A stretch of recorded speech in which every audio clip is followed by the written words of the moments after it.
মাল দিতেছে না এক কথাই শেষ যেগুলা ওই যে স্লিপ এলাকায় স্লিপ দিয়েছে মেম্বারেরা তাদের এলাকায় ওই যে পয়সা বলে এগুলো যে মাল দিতেছে আঙ্গরের কাঠ আঙ্গর এগুলো করোনার কাঠ আঙ্গর করোনার সময় যে করোনার সিম দিছিল টাকা দিছিল ওই করোনার তো আঙ্গর কাঠ দিছে চেয়ারম্যানে এই কাঠের মাল বলে দিব না শুনতাছি নতুন করে স্লিপ করছে দিতেছে নেতা খাতারা দিলে বিএনপির লোকে তাহলে আঙ্গর স্লিপ দিব না তাহলে আমরা মাল নিব না তাহলে আঙ্গরে দেয় না স্লিপ আমার এলাকার মেম্বারেরও খুঁজ পাইতাছি না চেয়ারম্যান নাই গেছে গা মেম্বারের খুঁজ থাকবো না মেম্বারেরও তো খুঁজ নাই আমরা এগুলো জানি না যে এরা করে স্লিপ দিয়ে মাল দিব আমরা এগুলো শুনি নেই শুনলে তো আমরা যাইতাম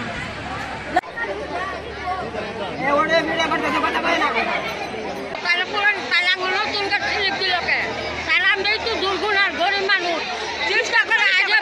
50 টাকা করে আমরা অর্ডার ভাড়া দিলাম 50 টাকা করে ভাড়া দেবো তাহলে যখন মেম্বাররা স্লিপ দিল পুরান কাঠের মাল দেবো তাহলে তো আমরা নতুন স্লিপ দিচ্ছি আমরা নতুন স্লিপ দিয়েছি ওখানে কেন আমরা গরিব মানুষ আমরা 100 টাকা ভাড়া করে এরা কি মেম্বার সার্ভেলার একবার দেব এরা দেব কেন একবার স্লিপের মাল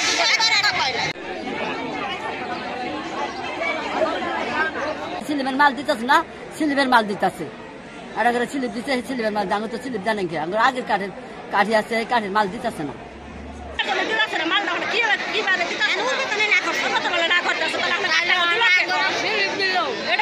কষ্ট দেওয়া না